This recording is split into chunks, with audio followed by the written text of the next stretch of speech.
Brand guidelines are great if you actually have a brand. Before you have a brand, you need to have a business. And to have a business, you kind of need to be making sales. Lewis Kemp, welcome to the Paid Media Lab. It's great to have you on. I run ads all the time that I don't personally like. They work. And that's our job, to make you money. So that's what we do. Your job is to try and press on a pain point, figure out which pain points are the most painful for them, and then get them to the site so you can actually track it. Are there any ads done that really push the boundaries? And none having an orgasm, looped up bananas and priests doing weird stuff. And then we did one with Alex Hormozy in it, which got a cease and desist with him, really? Him as an angel. You know what? It got attention. Nobody gives a whether your brand is purple, has square or curved fonts or anything like that. Do you want our logo to take up 50% of the ad? No one gives a because they're not actively searching for what you're selling. So the brand guidelines are basically what you're telling people that you are. Whereas your actual brand is what people are saying about you when you're not in the room. You're not that important or memorable, unfortunately. Hello and welcome back to the third season of the Paid Media Lab. My name is James. I'm the content lead here at Lunio. And this episode is special because it's our first ever in-person recording here in our Manchester studio with one of the finest and most outspoken marketers in the country, Lewis Kemp. He is the founder of Lightbulb Media, co-founder of the University of Creative Idiots, and living proof that you don't need a Lambo or endless selfies of yourself in front of a laptop in a rented Dubai apartment to run a highly successful agency. Lewis is well known for his LinkedIn posts that cut through the hype and nonsense in the marketing world, often taking aim squarely at the self-proclaimed business gurus who spend more time building funnels for their own dodgy online courses than running actual campaigns.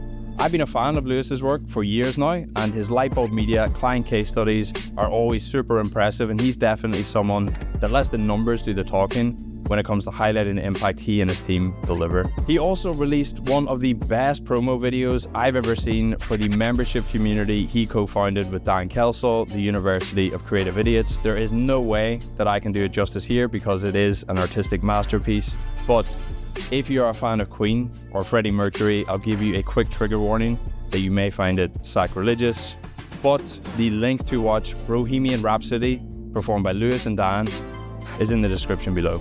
So to get back to today's episode, Lewis shares his unfiltered take on why most brand guidelines are a complete waste of time and what you should be doing instead. We talk about how marketers can push back against the brand police without losing their job, why rigid creative sign-off processes kill performance, and how to build a culture that prioritizes actual results over aesthetics. If you've ever had a brilliant idea shot down because you didn't use the correct font or the right shade of blue, this one is for you. So let's dive in. Lewis Kemp, welcome to the Paid Media Lab. It's great to have you on. Thank you, mate. Thank you for having me. So this is a special episode. It's our first ever in-person recording. We're really pushing the boat out on this third season. So it is an honor to have you here in the studio. I've been following you since I joined Lunio about 3 years ago. I'm a fan of your work. I think you're one of the best copywriters I know, especially when it comes to writing LinkedIn posts. Thanks. And I think you have a real knack for choosing the right word at the right time to make your message land and kind of drive home the point you wanted to make. So I just wanted to quote one of those to you here to open up the show. So in one post, you were commenting on why people should stop chasing views and impressions as the sole benchmark of how well their content is doing. And you wrote, quote, "Attention is a necessary stage of the funnel, but not all attention is created equally. Don't let a gimpfluencer laughing maniacally into a laptop whilst pretending to be on the phone tell you any different," end quote. Gimpfluencer, in my opinion, is a brilliant and original word. Do you want to take credit for that? I mean, I can do. I'm not sure if it was me, but I'm happy to take credit for anything. It's solid. But for any of our non-UK listeners or viewers out there, they might not be able to parse what gimpfluencer means. So if you could you sum up the quintessential essence of what a gimpfluencer really is? Yeah, ultimately, it's someone that wasn't good looking enough to make it as an influencer on Instagram, wasn't funny enough to make it on TikTok, and wasn't racist enough to make it on Twitter. So they come to LinkedIn and they sell dreams to people through cookie cutter motivational advice. designed to really, pander to the masses of low intelligent people. And you have, there's many other posts from your feeds commenting on these kind of personal branding gurus. And there was a real boom of this stuff. Probably, I don't know, like, yeah, certainly post COVID. And even before then, it was getting going. But it does seem to be winding down now. And what do you think is bringing about the demise, or is it winding down? Have I got it wrong? No, I think I did a post about it a couple of weeks ago and said, where have they all gone? It's kind of like they found people that were desperate or naive, sometimes both. They sold them a dream, and they've created lots and lots of miniature clones of themselves, saying the exact same things about the exact same topics in the exact same way to the exact same people. And then if you actually think about this, if a man's selling fish on a street corner and then you tell 50,000 other people to go sell fish on that street corner, it very quickly becomes the worst place to sell fish. And then when people realize that, and all these clones are around now, just kind of like sharing a dopamine, eventually they realize that the money wasn't coming. And you'll probably see now that they'll move into other things like email or AI or something else that people don't really have the knowledge of.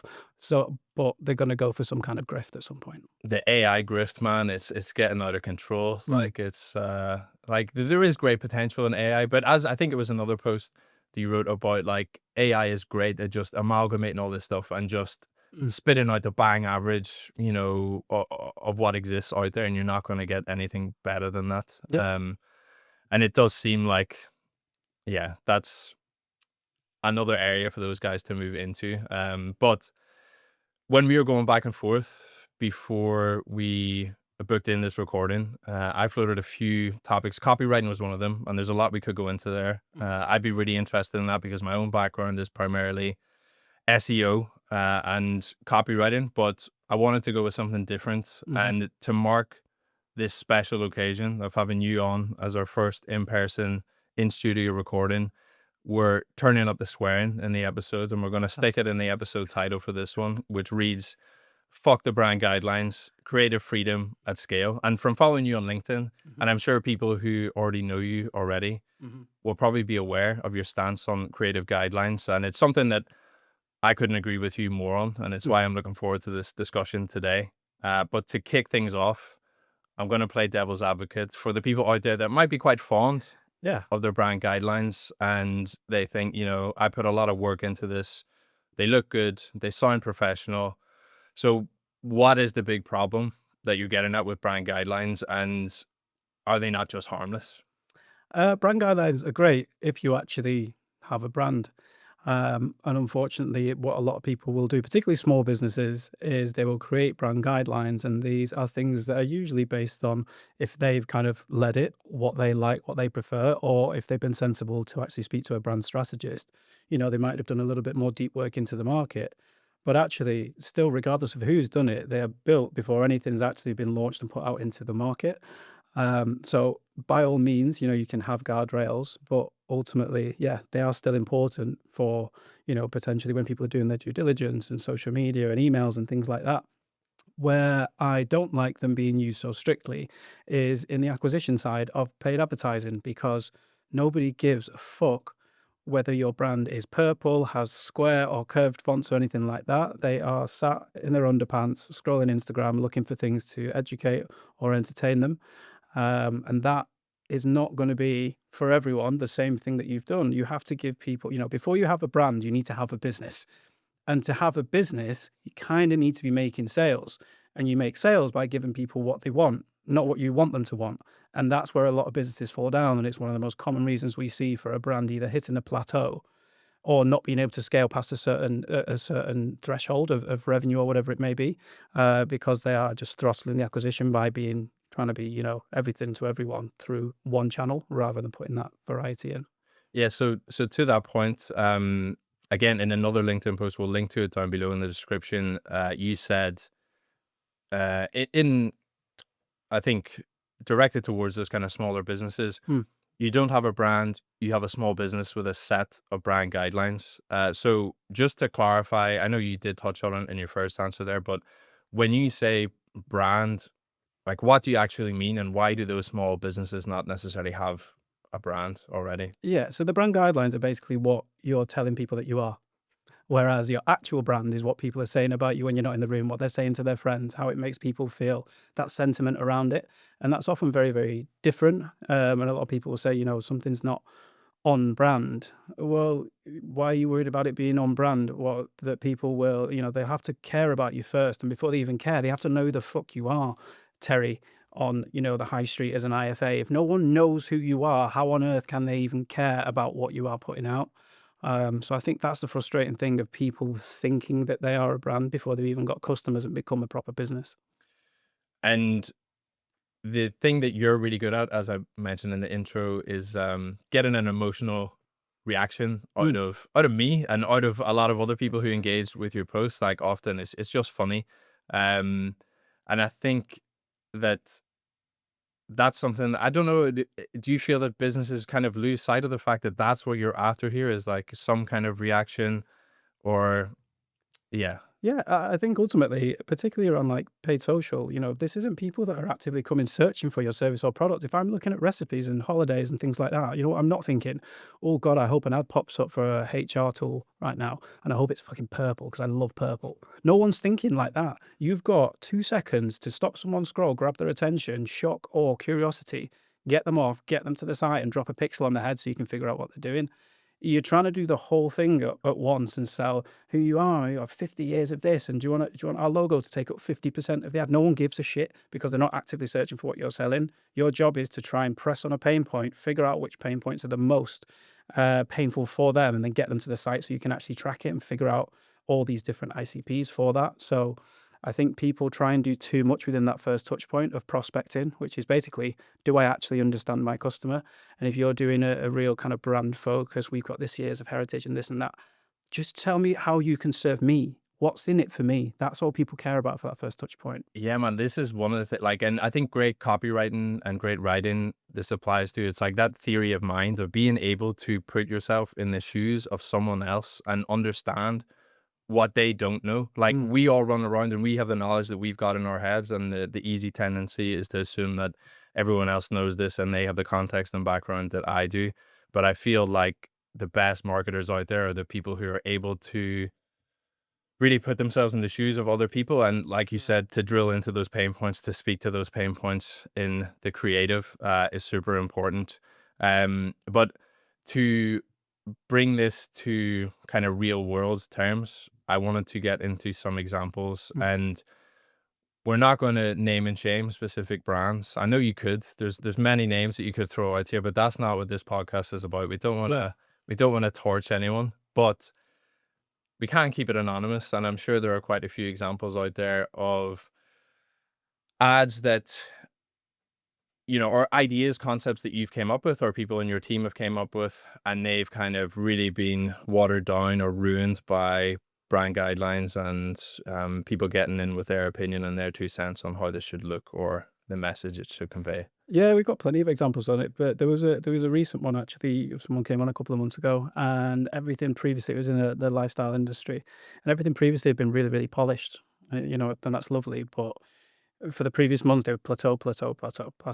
Couldn't get through, so we wanted to throw a few into the mix that were a little bit more raw and unpolished, because we know from experience running other accounts that that's what was working really well. A bit of back and forth. Eventually, you just said, "Look, hey, let's let the data decide on this. Let us put 4 or 5 out of this." And then, yeah, within the first 4 weeks, CPA cut by 50%, ROAS doubled, and then suddenly it's an easy conversation.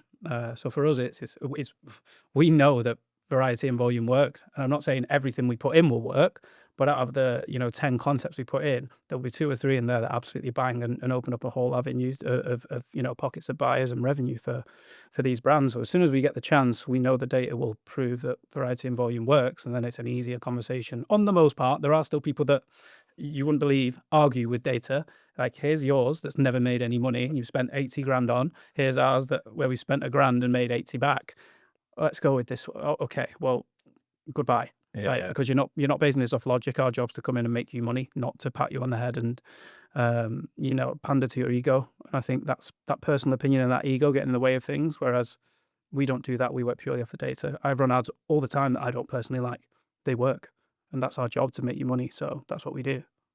So sticking with the examples, are there any ads that maybe jump to mind first of all when you think it was something that you've created or something that your team's worked on that really pushed the boundaries and was controversial and would have never made it past, some of these kind of more old school people? They wouldn't have made it past the normal person, but actually, a good friend Eddie, who had GoFounder, he actually let us run it. Myself and Dan were doing some ads, and I think one of them was a nun having an orgasm, talking about procrastination being a sin.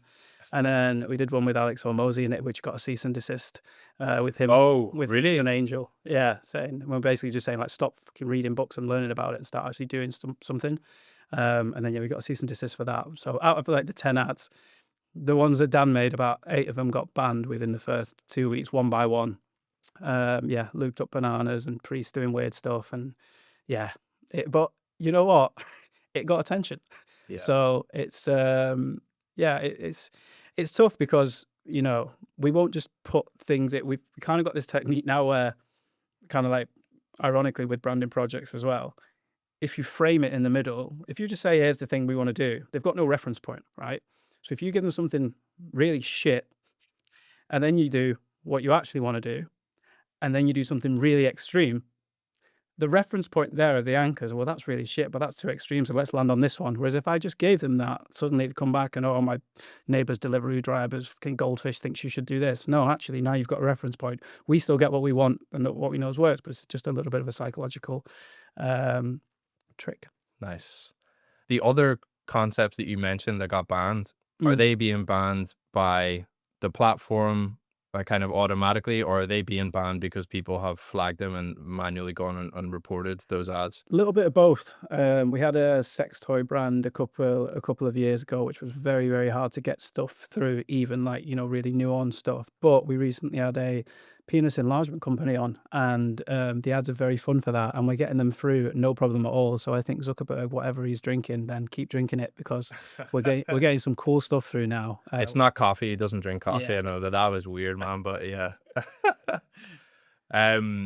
So thinking back to some of my own frustrations in previous roles and run-ins that I've had with other people on the marketing team or senior leadership at certain businesses, it can't, like you said, if you're not in a position where you initially don't have the data to back up what you're saying, it does become a different conversation when you have the results and you can say like, look, like this is working. So are you going to do what makes money, or are you going to continue to do what doesn't? But if you're, for those people out there who might be even struggle to get the buy-in to do those first initial, more exciting or different concepts that push the boundaries, are there any ways to work with the brand police in a sense to not, you don't want to burn those bridges completely, but you do want to try and get your point across? Yeah, I mean, for me, before we get to the data stuff, I think approaching things from a logical standpoint, and I think when you make people say things back to you and they say it out loud, sometimes that helps them realize how stupid it sounds. So I think when you're coming in for a startup here, and I go, right, realistically, what can you compete on here? Let's say you've got a product-based business. Is it, the range of products that you've got? Well, probably not. Is it, time in market and you've got an audience that you own? Probably not. No referrals or anything like that. Price, can you compete on that? Potentially. It depends what market you're in. Other economies of scale at play. Realistically, what can you compete on?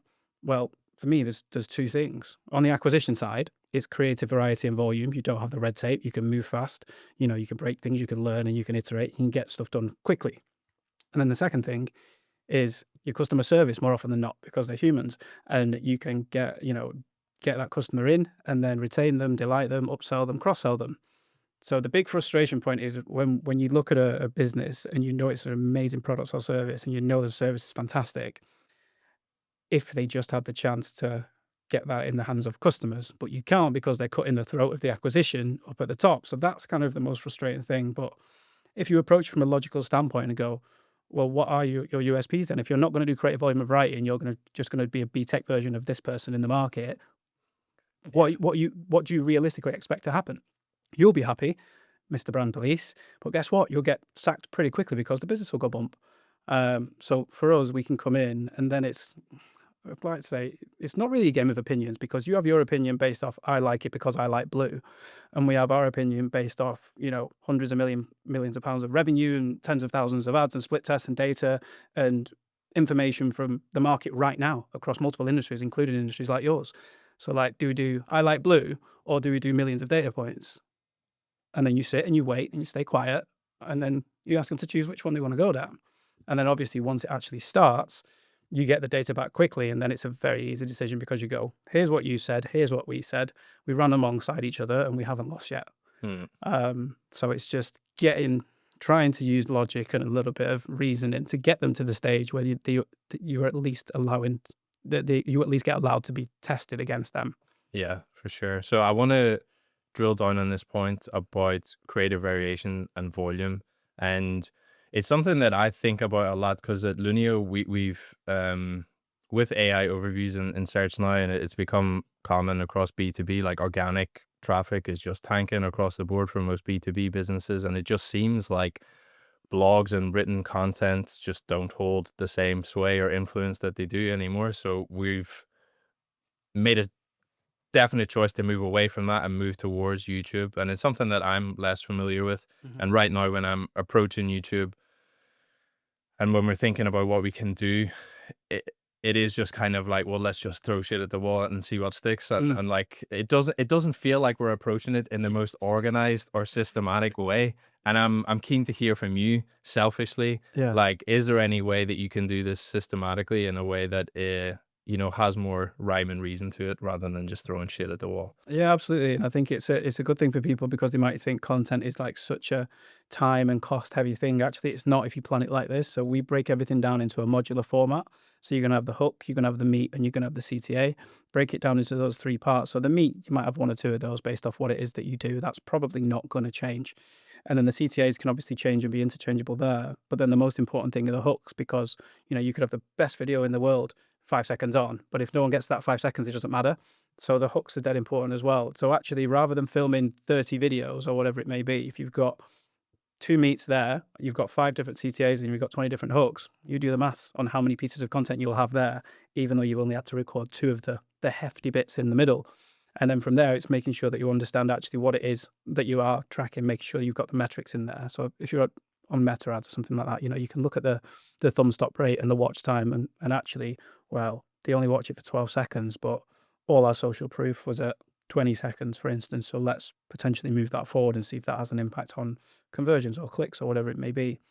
The more you think about things in a modular format like that, where you're just swapping things around, your customer doesn't know from Adam what you're trying to achieve, but you need to figure out what are the pain points, because as soon as you find an angle, let's iterate on that. Let's do 6 different hooks of that angle. That angle could be done in UGC, it could be done in EGC, it could be done in a still, it could be done in motion graphics or whatever, and then figure it out. And over time, as long as you're recording all this stuff, you'll go, right, these angles really work well. Videos work well for this. When it comes down to founder content, the raw stuff outperforms the polished stuff. And then you've got a big bank there. So when you sat there at the end of the year going, what do we do for next year? Well, here's all the data of all the best performing and all the worst performing. So let's double down on this now, because this year we were just kind of finger in the air. Now we've got data, so we can actually be sensible about that and do it properly. I love that point about the hooks, and like, you can keep the meat the same and create loads of different variations of the hooks. And it's something that I find, it's like, yeah, it's like those first 5 seconds on YouTube, it's like, oh man, like, it's ruthless. Like, if you don't get people in those first 5 seconds, it's done. Yeah. That video is not going to do anything. And like, it pays off to pay so much more attention to those first 5 seconds than you do to stuff that happens way later on in the video, because yeah, people will be watching. You mentioned Zuckerberg and Meta. We won't dwell on him too much, but I know from stuff that you've said in the past that Advantage Plus campaigns seem to work very well for some of your clients, but I want to go channel specific. And when we're thinking about fuck the brand guidelines as a mantra that's helpful, I can see that. And I think it's somewhat more obvious to see how that's going to work on a platform like Meta or TikTok. Is there an opportunity to bring this mantra or this way of thinking into Google search ads and Bing search ads, where you're a bit more constrained with what you can actually put in front of people? I think it takes a lot more skill, like you say, with the character limits on there. And again, it depends on your industry and the competition, because if you're coming in and you're an accountant, for instance, and everyone, when you type it in, it's like qualified HCA near me. And the next ad, qualified HCA near you. Okay, great. Well, that's a really good opportunity because everyone sounds exactly the same there. So you could literally just inject a little bit of conversational tone that is automatically going to grab someone's eye or thumb to get that first click in there. So it doesn't have to be, go crazy and step fire, full anarchy. Sometimes it can just be speaking like a human. So check the competition, look in their ad libraries. It's free. See what everyone else is doing, and then don't do that. That is literally my number one rule for marketing. Whatever everyone else is doing, let's not do that. And that's how we can, stop more scrolls and take market share, particularly if you're a small business. That is your unfair advantage. I can move faster than you, take more risk, and I don't have to bow to about 15 different shareholders who are going to make me jump through hoops. And by the time you've got it, people are still doing the Hawk Tour trend now, looking 2 years too late because they've only just got sign off. Like that's a killer. But that's the nature of when a brand builds. So yeah, as a smaller business, use it to your advantage because you're not that important or memorable, unfortunately, and people can't seem to accept that. Well, this is so hard. Like everyone has their own ego, and like this is the thing. It's like you're in the business, in the weeds of it day to day, and you think that other people care about it, and it's like absolutely not. Like people care about themselves. And What was the last thing you bought from an ad? Weightlifting straps for lifting, like that was, but it was a brand that I was already aware of, and Do you remember what the ad said that you clicked on? it had a famous weightlifter in the ad that I know and like, so I was like, I'll buy that. Yeah. Yeah, more often than not, people instantly, that even the second they've clicked it, they've already forgotten. We see that sometimes when we tested it with putting the discount codes in the actual ad creative itself and not having it on the site. The second they've clicked it, they've already forgot what the discount code was. Whereas actually when it's on the site, obviously more people are going to use it because people have short memories and they are selfish little bags of flesh coming on there going, can you make my life better? That's it. That's the goal of any. The weightlifting straps are not making me any better, but they look cool. I feel like I'm really, playing the part anyway when I've got them on. Yeah, fingers crossed. We'll see how that goes. Okay. The last point I want to touch on here is you've kind of touched on it. Like this is really important and really valuable for small businesses, especially because they do have a big advantage. And like you said, they don't have the shareholders and they don't have the red tape to go through. Do a different set of rules start to apply once you cross a certain threshold? And do you need to start thinking about, okay, well, we've reached a certain revenue number or certain headcount in the business, and now is the time for us to start getting those brand guidelines going? And for me, I would even keep it at that small business level, but understand where you're using it. So when people land on your organic pages, yeah, have it on brand. When people are receiving your emails, yeah, have it on brand. Yeah, have your website on brand. Leave the ads alone. They're all just magnets designed to pull people in, where your actual website and your comms can do the work of pushing them in between those brand guidelines to understand who you are. But ultimately, I think that's the major thing. And obviously, like you say, as you do get bigger and you might get shareholders, there is more at stake if something does go wrong. Whereas if you write something funny or snarky or whatever now, within 3-4 days, people have forgotten it. Like I say, it's that spotlight effect. Everyone thinks people are looking at them. They're not. They're too busy. Like you get hit with 10,000 pieces of content a day. No one's asked about what you wrote, Terry. I promise you. Like, put something else out. Let's go again. nobody cares about you. That's a good note to finish on, and we'll leave it there. So everyone listening, go set fire to the brand guidelines and start doing some real creative variation and volume. I just wanted to say again, Lewis, massive thank you for joining us today, being our first in-studio guest. It's been a pleasure. Is there anything else you'd like to mention or let people know about before we wrap up? If you are struggling with creativity, then come and join the University of Creative Idiots. It's our community to help people get better at marketing and stop being so shit. And it only costs £45 a month rather than paying someone thousands of pounds. So it's a good bunch. And if you need a hand with it, or you have been, or your creativity has been squeezed out by corporate, we are the place for you. So yeah, check it out at joinuci.com. And you might start getting your ads banned, and then that'll be a badge of success. Like things are going in the right direction. Of course, you should have certificates on the wall. I know Dan's got one for about 100 bans or something like that, something daft. And if you're not following Lewis already on LinkedIn, you definitely should do, because occasionally you might discover new words like gimpfluencer, and you're definitely more of a quality over quantity person Yeah. when it comes to the posting. So if you see a post from Lewis pop up in your feed, it's worth a read. But yeah, thanks again, Lewis. Really enjoyed the conversation. Thank you, mate. Pleasure. That's it for this episode of the Paid Media Lab. Thanks for tuning in. If you found it helpful, hit the subscribe button to get the next episode as soon as it's released. Subscribing costs nothing and it helps us bring you the best possible guests in the next season. And if you want more advice on how to boost your return on ad spend, head to lunio.ai where you'll find loads more free tools, resources, and guides. Lastly, if you know any other marketers who benefit from the tips in this episode, you can do them and us a favor by sending them the link to the show. That's all for this one, and I'll see you in the next episode.